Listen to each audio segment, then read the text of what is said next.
मारी खबर।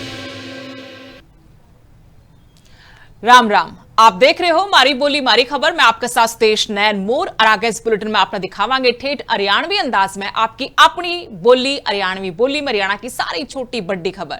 और सबसे पहला आज सवेरे जो बड़ी खबर लिकड़ के सामने आई कि राम रहीम एक बार फिर तय जेल तय बाहर लिकड़ आया। राम रहीम ने 21 दिन की फरलो मिली है। फरलो मिलने का पाछे अंशु छत्रपति का भी बयान आया है। कई मामले में सजा काट रहे राम रहीम। अंशु छत्रपति ने पैरोल और फरलो पर सवाल उठाए हैं। राम रहीम पर प्रदेश सरकार किस वजह से मेहरबान हो रही है, सीधा सीधा पूछा। सुप्रीम कोर्ट में राम रहीम के केस चल रहे हैं। साधवा नपुंसक बनाने का मामला भी कोर्ट में बेविचाराधीन से। साधवियां तरेब का मामला में राम रहीम सजा काटे और फिर बार बार इस तरह की रिहाई क्यों दी जा रही है।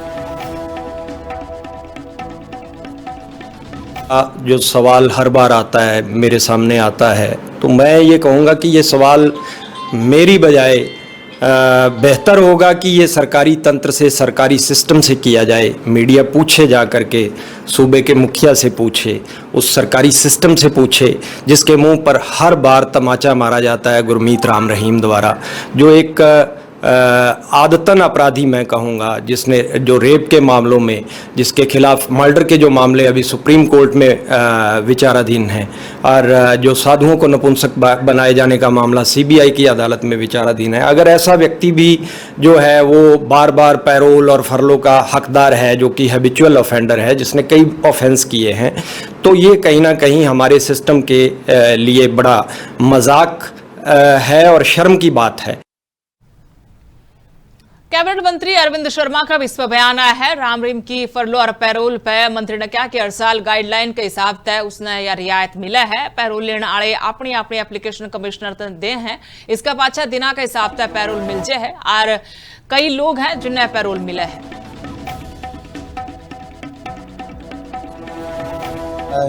एक साल में एक सिस्टम है जो उसके हिसाब से ही, जो है गाइडलाइन के हिसाब से ही पैरोल मिलती है। इसमें वो जो पैरोल लेने वाला अपनी दरखास्त देता है, कमिश्नर के पास जाती है, वो सारी बातें देखता है और जो उसके अगर पेंडिंग है, उसके डेज पेंडिंग है साल में, उसको मिल जाती है। उसमें कोई खास औरों को मिलती है। ये मामला ज्यादा उछला हुआ है तो नहीं तो औरों को भी बहुत लोगों को पैरोल मिलती है। और आज जज्जर में कांग्रेस की जिला स्तरीय बैठक हुई। चारों विधानसभा हल्कियां तक भी नेता कार्यकर्ता इस बैठक में पहुंचे। प्रदेश प्रभारी संजय दत्त और प्रदेश अध्यक्ष इस बैठक में मौजूद रहे। बैठक का बाद प्रदेश अध्यक्ष राम नरेंद्र सिंह ने बयान भी दिया और जो रोड़ा चल रहा है पार्टी में कुलदीप शर्मा के पत्र लिखने के बाद उस पर कहा कि संजय दत्त यानी जो प्रभारी है पार्टी के, उनने कुलदीप शर्मा से बातचीत करी से और उम्मीद यह है कि थोड़ा ये सब कुछ ठीक भी हो जाएगा। कांग्रेस एक परिवार की तरह से बातों का समाधान भी बातचीत से निकलेगा। ये प्रेस का विषय नहीं है, ये परिवार का एक मामला है। और आज भी उसी के अंदर खुद आदरणीय प्रभारी जी ने कुलदीप शर्मा जी से बातचीत की है। और मैं इतना जरूर सभी साथियों से निवेदन करना चाहता हूँ, शुरू से किया भी है मैंने, किसी भी साथी को कोई शिकायत है, आप पार्टी प्लेटफॉर्म के अंदर उस बात को रखें। आपका अधिकार, शिकायत करने का भी अधिकार है। मेरी भी शिकायत कर सकते हैं, जिला अध्यक्ष की भी कर सकते हैं, विधायक साथियों की भी कर सकते हैं, लेकिन वो सब पार्टी प्लेटफॉर्म पे हो तो अच्छा लगता है। बाकी पारिवारिक मामला है, कोई बहुत, मैं समझता हूँ बहुत शीघ्र हो जाएगा। और पूर्व स्पीकर कुलदीप शर्मा ने आज बकायदा चंडीगढ़ में प्रेस कॉन्फ्रेंस भी करी और कहा, जे मेरी आवाज ने बंद कराना चाहो हो तो माइक सो तो सहना ऑफ कर दोगे और ये लोकतंत्र से मेरे पे कई दिशा तय अटैक करवा रहे हो और कहोगे पंडित जी आप तो चुप बैठ जाओ। पंडित जी तो CLU लेने वाले नेता नहीं है, मैं एक ईमानदार बाप का ईमानदार बेटा हूं। आपने बताया था कि सज्जन कुमार पे जिस तरह था दीपेंद्र हुड्डा ने बयान दिया था, उस बयान पे ईबे बवाल मैच रहा है और सबका गणा रोड़ा इस बात पे होया कि कुलदीप शर्मा ने बकायदा पार्टी वाला कमानता ही पत्र लिखा और उस पत्र में कहा कि दीपेंद्र हुड्डा ने CWC तक हटा देना चाहिए, पैर काट देना चाहिए। जबकि बाद तक कांग्रेस में खूब बवाल हो रहा है। जेपी ने कुलदीप शर्मा पर निशाना साधा और आज कुलदीप शर्मा ने चंडीगढ़ में प्रेस कॉन्फ्रेंस करी। चाहते हैं कि माइक तो है नहीं, भी ऑफ कर दोगे। लोकतंत्र है। अगर मेरे ऊपर आप विभिन्न दिशाओं से विभिन्न लोगों के आक्रमण करवाओगे और फिर ये कहोगे पंडित जी आप तो बैठे रहो चुप, इन सबको गालियां देने दो आपको। तो पंडित जी को CLU प्राप्त करने वाला नेता नहीं है भाई, मैं ढपा हुआ नहीं हूँ, किसी ने ढांक नहीं रखा मुझे। एक ईमानदार बाप का ईमानदार बेटा, मुझ पर लगाए कोई आरोप राजनीति में भ्रष्टाचार का। कहाँ से आया, स्कूटर से आज टोयोटा लैंड क्रूजर पर घूमते हैं, हमको पता है सबका। इनफैक्ट आवाज उठाऊंगा कि राजनीति के अंदर ये रातों रात अमीर कहां से हो रहे। और कांग्रेस विधायक कुलदीप वत्स ने बयान दिया है, एक बार फिर अभय चौटाला पर निशाना साध दिया है। कहा है कि किसी बढ़िया मेडिकल कॉलेज में इलाज करवाओ। उनका कार्यक्रम में दहशतगर्दी की झलक दिखा है। आज जनता इन लोगों का पहला परमानेंट इलाज कर चुकी है। जनता इसे नेता की राजनीति ने बढ़िया ढंग से समझ गई है। बीजेपी के प्रदेश अध्यक्ष के पास वो लेटर कैसे पहुंचे? मान लिया आप अपनी मनसा जाहिर कर सकते थे, आपकी नाराजगी है, आप मिलके आपको बुरा लगा तो कर लेते भाई ये है। वो बीजेपी के प्लेटफॉर्म पर वो कैसे पहुंचा, मुझे ये बताओ। और मैं अक्सर एक बात पहले भी कह रहा हूं, मैं राहुल गांधी जी से इसी तरह की मांग भी कर चुका हूं कि जो लोग बीजेपी से मिले वो लोग हैं जो बीजेपी की भाषा बोलते हैं, राहुल गांधी जी ने उनसे सत्ता कराना पड़ेगा, क्योंकि कोई हो चाहे कुलदीप वत्स भी हो। आज जगाधरी तक विधायक अकरम खान ने भी बयान दिया है, सत्र ने लेकर बोले हैं कांग्रेस विधायक अकरम खान। कहा कि सत्र में अलकतरा जुड़े कई अहम मुद्दे हैं जो जोर शोर तक उठाए जाएंगे। जल भराव, पानी निकासी की समस्या जो मुख्य तौर पर रही है, इसने भी सदन का भित्तर ठावांगे। जल भराव तो लोगों ने बहुत घनी परेशानी हुई। विधानसभा में प्रमुखता तय या मांग धरी जाएगी। HKRN कर्मचारियों का मुद्दा भी जोर शोर तक उठावांगे।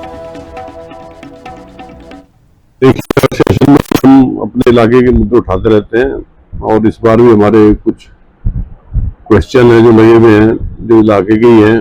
कोई सड़कों के लिए है और एक दो पुल जो हमारे जैसे कि सुकरो नदी पे था, मुगली वाले का था, ये भी लगा रखे हैं। तो उम्मीद है सारे क्वेश्चन आ जाएंगे। और इसके अलावा जैसे अभी बरसातें हुई, पीछे कुछ जगह पानी भी आया है, कुछ नुकसान भी हुआ है इलाके में, पानी की निकासी को लेकर भी समस्या रही है। तो कई मुद्दे हैं, जब ये विधानसभा में टाइम मिलेगा बोलने का तो इस बारे में भी। कुरुक्षेत्र में कष्ट निवारण समिति की बैठक हुई। कैबिनेट मंत्री कृष्ण पवार ने इस बैठक की अध्यक्षता करी। सारी 11 शिकायतों का मौके पर निपटारा भी कर दिया। मंत्री ने कुरुक्षेत्र प्रशासन का भी आभार जताया। कहा कि हमारा मकसद बैठक में आए हर आदमी ने न्याय दिलाना है। जो भी जरूरी दिशा निर्देश हैं उन पर कार्रवाई होगी और ईबे तक करी गई है कार्रवाई और आगे भी इसी तरह तक कार्रवाई करी जाएगी। जो जिला कष्ट निवारण कमेटी, इसमें आज के 11 मद थे। आज के 11 जो मद है उनका निवारण किया गया है। तो भविष्य के लिए भी मैं सभी ऑफिसर का और जो हमारे सम्मानित सदस्य हैं, सम्मानित मैं जिनका धन्यवाद करता हूँ कि इसी कोऑपरेशन के साथ सभी हम जो व्यक्ति ग्रीवेंसेस में आए उसको न्याय मिले। और हमारे ये प्रयास रहेंगे कि इस ग्रीवेंसेस में जो व्यक्ति आएगा उसको पूरा न्याय मिले। सिरसा नगर परिषद में पार्षद और चेयरमैन में तकरार होगी। 12 पार्षदों के साथ नगर परिषद पार्षद प्रतिनिधि पहुंचे थे। चेयरमैन शांति स्वरूप तय आमना सामना नहीं हो पाया। दीपक सेठी ने लैपटॉप लेने तय इनकार कर दिया। क्या जनता ने चुनिया से काम करने तय रोक नहीं सकते और चेयरमैन ने फैसले लेने पर सहमति लिए बिना बताया। पार्षदों ने चेयरमैन तय सार्वजनिक माफी की भी मांग उठाई है। बैठक में 22 पार्षदों के साथ आने की बात कही। बाहर के देखो तो सारे बातों के लोग आगे तो आपको कराएंगे सारे। अब जो मर्जी आपको आपकी बनाएंगे, जो मर्जी करोगे क्या से खुश है तो सारा शहर बात कर दो। बढ़िया बात है, आप बैठो बातें करते हो कुर्सी के सामने तो ये बिल्कुल गलत है। और इसमें एक तरफ की वो है, क्योंकि मैं तो सीट से उठा भी नहीं। और उन्होंने एक कार्यक्रम बनाया हुआ था कि हम इस मीटिंग को नहीं होने देंगे। आज सुशील सैनी जो विरोध करता है वो पहली मीटिंग से ही कर रहा है। पहली मीटिंग जब हमने पंचायत भवन में की थी, सुरेंद्र जी उस टाइम ये थे, उनको निकाला था। उसके बाद में किसी भी वार्ड के प्रतिनिधि की एंट्री नहीं है। और हमने ये रखा हुआ है सिस्टम। और इन्होंने कहा भी कैसे नहीं पढ़ने देंगे, मगर भी निकलो बाहर। और उसकी लॉन्ड्री है, जो इनके साथ जाना चाहे वो कृपया साइन करे, या बिना साइन भी जाना चाहे तो चला जाए, ये क्या था। और उसमें उसने कहा भाई आपको बाहर देख लेंगे। मैं बाहर नहीं, मैं नगर परिषद में आऊँगा, देख लियो। बोला नगर परिषद में से निकाल दियो हमें। ये बात उन्होंने मेरे से क्वाली में निकाल देंगे, ऐसा कुछ नहीं था। मैंने ये कहा था भाई मैं थोड़ी देर बाद बाहर आ रहा हूँ, नगर परिषद में भी जाऊँ। तो जिस दिन ये लैपटॉप की बात हुई, सबसे पहले हम ही आगे थे भी ये लैपटॉप किसी को भी नहीं मिलने चाहिए नहीं, और ये पैसा किसी अन्य वार्ड में लगना चाहिए। और हम अपनी उसी बात पे अड़े गए हैं कि प्रधान जी को माफ़ी मांगनी चाहिए। आज ये 12 MC हैं, मैं चाहता हूँ कि आज भी मैं देख के रहा हूँ 12 क्यों हैं, यहाँ 35 के 35 होने चाहिए। आज दीपक सेठी के साथ हुआ तो कल को किसी और के साथ भी हो सकता है।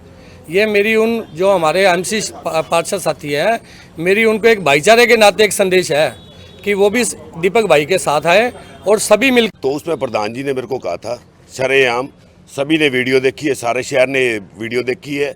जो लैपटॉप का मसला था, उस लैपटॉप के मसले पे मैंने बोला था भी मेरे को नहीं चाहिए। वहाँ से हमारा विवाद शुरू हुआ। तो प्रधान जी ने मेरे को सारे 36 MC थे, वाटर सप्लाई, सीवर सप्लाई, बिजली महकमा, पुलिस महकमा, सारे थे। उसमें सरेआम प्रधान जी ने मेरे पास वीडियो सारे शहर ने देखी है। उन्होंने मेरे को कहा था अभी तू कमेटी में आगे देखियो, बढ़ के देखियो, मैं तेरे को देख लूँगा। तो आज मैं प्रधान जी से ये कहना चाहता हूँ, प्रधान जी भी मैं अपने वार्ड का 19 नंबर वार्ड का पार्षद प्रतिनिधि हूँ, मेरी मिसिज MC है। हमारे जैसे आप इलेक्टेड है वैसे हम भी इलेक्टेड है, जैसे आपको लोगों ने चुना है वैसे हमको चुना है। जितना कमेटी पर आपका हक है उतना हमारा है। तो मैं तो कमेटी में अपने वार्ड की समस्या लेके जो भी होगी मेरे को तो आना पड़ेगा। मैं मुख्यमंत्री नायब सिंह सैनी का नू का दौरा है, उसने लेकर तैयारी तेज कर रखी। DC अखिल पिलानी ने कार्यक्रम स्थल का भी जायजा लिया। 29 अगस्त ने नू पहुंचेंगे CM।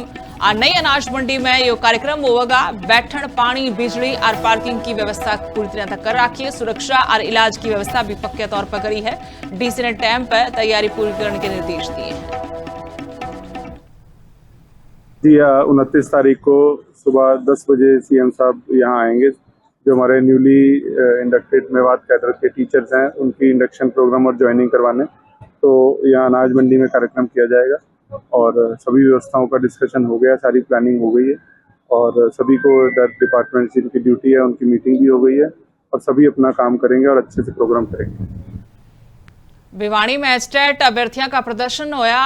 पेपर में तय 5 में तय 6 क्या कि 5-6 सवाल जो हैं गलत हैं और टाइपिंग मिस्टेक भी है। गलत सवालों पर सवाल भी ठाए गए हैं। 1 से 2 नंबर तक फेल करने का भी आरोप लाया है। अभ्यर्थियों ने OMR शीट दिखाने की मांग ठाई है कि OMR शीट दिखाई जाए। गलत सवालों पर ग्रेस मार्क्स देने की भी मांग करी है। PGT में 15 सवाल गलत होने का भी दावा कराया है। OMR खातर 100 रुपया का शुल्क जो लिया जा रहा है उस पर भी सवाल करे हैं। कई जिला तय अभ्यर्थी धरना में पहुंचे थे। आज जो बच्चों के साथ हम खड़े हैं यहाँ पर एचटेक में जो एक तरह से धांधली हुई है, जो गलतियां हुई हैं, उनको ठीक करवाने के लिए हम बच्चों के साथ खड़े हैं। TGT लेवल हो, चाहे PGT लेवल हो, चाहे PRT लेवल हो, हर पेपर के अंदर बहुत सारी गड़बड़ियां, बहुत सारी गलतियां देखने को मिली है। जैसे एग्जाम्पल के तौर पर हम ये कह रहे हैं, ये क्वेश्चन है एक 141, यहाँ पर पूछा गया है ancient Olympic games started in which country, Rome, और सी ऑप्शन भी रोम है। हिंदी में इसी के हम रोम और यूनान देख रहे हैं। इन्होंने पहले आंसर इसका यूनान माना था, यूनान ठीक था और यूनान इसका आंसर भी ठीक है, लेकिन बाद में बोले हम रोम मानेंगे। अब आप एक बात बताओ, इस पेपर के पहले पे ही लिखा हुआ है कि इंग्लिश लैंग्वेज को प्रेफरेंस दी जाएगी, ठीक है, तो यहाँ पर ये ऑप्शन जो है इसके अंदर सी में भी तो रोम है, तो इन्होंने इसको ठीक क्यों नहीं माना। ऐसे ही हर पेपर के अंदर प्रॉब्लम है। आप देख पाओगे हिंदी के कई वर्ड ऐसे हैं जो ठीक से लिखे ही नहीं गए हैं, तो फिर ये कैसे ठीक होंगे। अभी आज हमसे कोई भी अधिकारी नहीं मिला है, चेयरमैन साहब यहाँ पर। तो कई बच्चे ऐसे हैं जिनके आंसर की हिसाब से जो बोर्ड ने ऑफिशियल जारी की है उसमें क्वालिफाई हो रहे हैं, वो 90 से ऊपर मार्क्स बन रहे हैं, और जो OBC SC के बच्चे हैं उनके 82 से ऊपर मार्क्स बन रहे हैं। लेकिन उन्होंने जो स्कोर कार्ड जारी किया है अभी शनिवार को, उसमें उन्होंने 1-1 या 2-2 नंबर से सभी बच्चों को रख दिया। OMR शीट जारी कर देंगे, आप उस पर लिंक पे जाके यहाँ पे चेक कर सकते हो। हमारे पास एक OMR के अलावा ऑब्वियसली हमारे पास कोई प्रूफ नहीं होगा जिससे हम बोर्ड के ऊपर ऑब्जेक्शन लगा सकेंगे कि हमारे ज्यादा मार्क्स हैं और आपने हमें स्कोर कार्ड में कम दे रखे हैं। लेकिन कल का दिन जा चुका है, आज का आधे से ज्यादा दिन जा चुका है, बोर्ड ने कोई नोटिस जारी नहीं किया।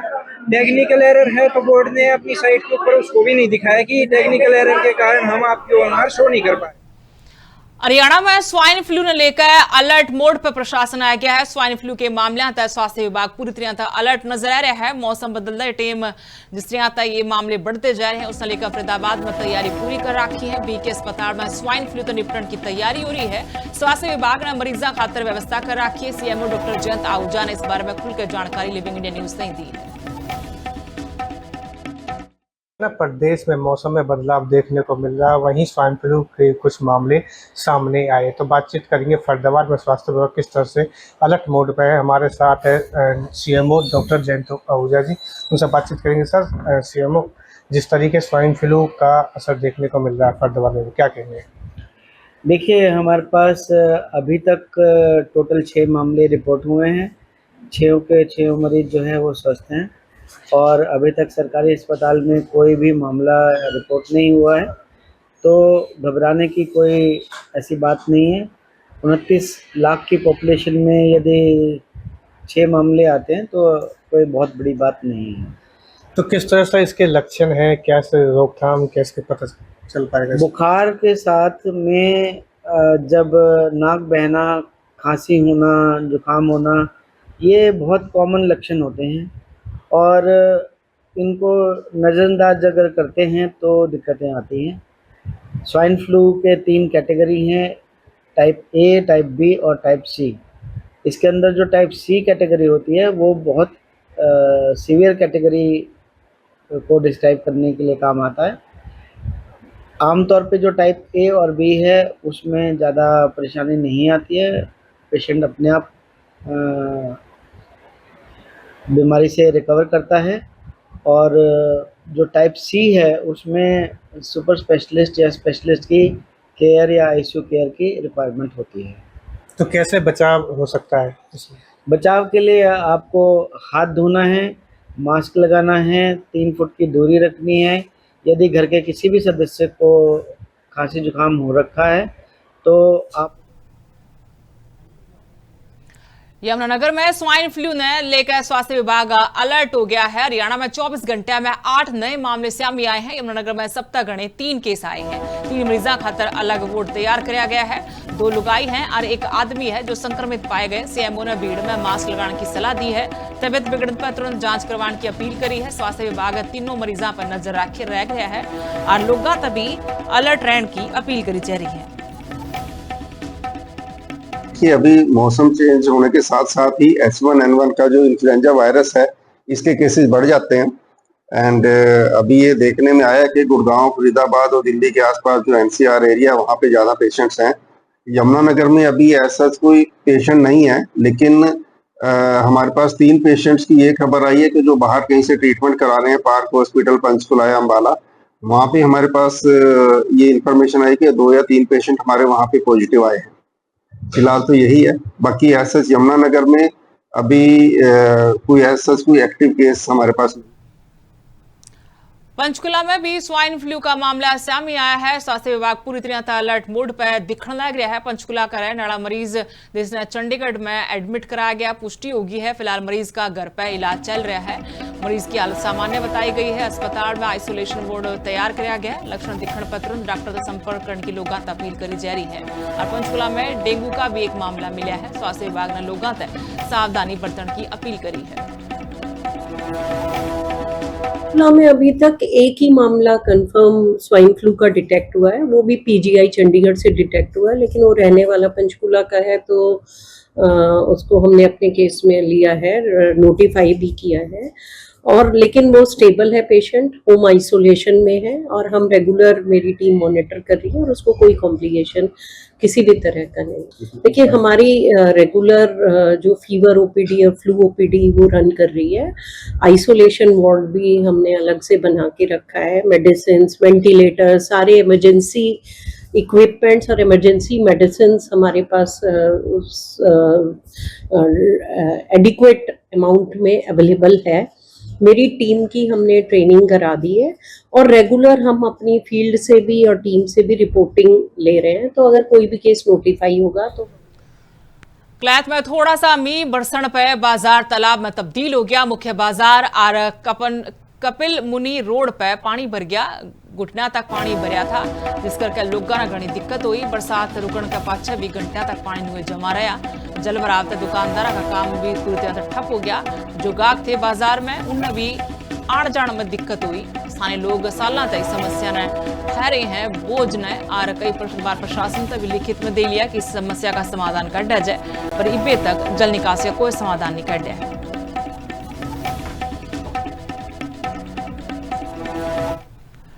मारी बोली मारी खबर में आज इतना ही। राम राम।